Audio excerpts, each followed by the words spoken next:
গরুর খামার করা প্রতিটা ছেলেরই এক সময় একটা স্বপ্ন থাকে, নিজের একটা খামার হবে। সকালে ঘুম ভাঙবে গরুর ডাক শুনে, নিজের হাতে লালন করা গরুগুলো একদিন সফলতার গল্প বলবে। কিন্তু এই স্বপ্নটা যে কতটা কঠিন সেটা স্বপ্ন দেখার সময় কেউ ভাবে না। গরু কিনলেই খামারি হওয়া যায় না, কিন্তু বাস্তবতা হচ্ছে গরুর সাথে সাথে কিনতে হয় দায়িত্ব, আর সেই দায়িত্ব বইতে হয় প্রতিদিন।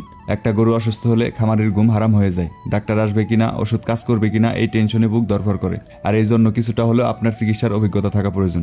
আসসালামু আলাইকুম এভরিওয়ান, কি অবস্থা সবার, কেমন আছেন আপনারা? আমি আশা করছি আপনারা সবাই ভালো আছেন। আল্লাহর অশেষ রহমতে আলহামদুলিল্লাহ আমিও ভালো আছি। বরাবরের মতো নতুন একটা ভিডিওতে আপনাদেরকে স্বাগতম।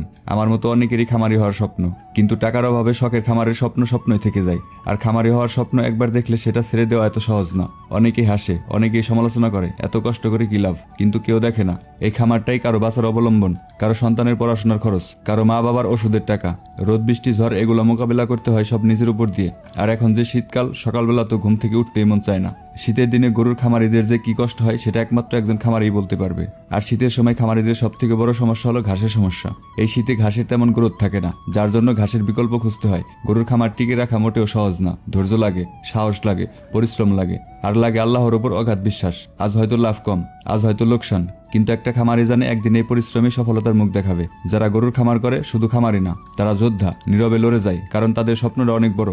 আমার গরুকে আমি মূলত দানাদার খাবার দিই না, ওদেরকে আমি খড় আর ঘাস মিক্স করে খাওয়াই, আর সাথে ভুট্টা সেদ্ধ করে দিই, যাতে আমার খরচ কম হয়। আলহামদুলিল্লাহ এইভাবে চলছে আমার গরিবের খামার। আপনারা যদি খামার শুরুতেই দানাদার খাবারের উপর নির্ভরশীল হন, তাহলে খামার চালানো কষ্ট হয়ে যাবে। সেখান থেকে লাভের অংশ খুবই কম, যেটা কিনা আমাদের মতো মধ্যবিত্ত খামারিদের হতাশ করে ফেলে। আমি 2টা দেশি গরু রাখছি বাচ্চা প্রোডাকশনের জন্য। আর যে সার বাছুরগুলো দেখছেন, এগুলো মূলত বিক্রি করার 3 থেকে 4 মাস আগে দানাদার খাবার অ্যাড করব।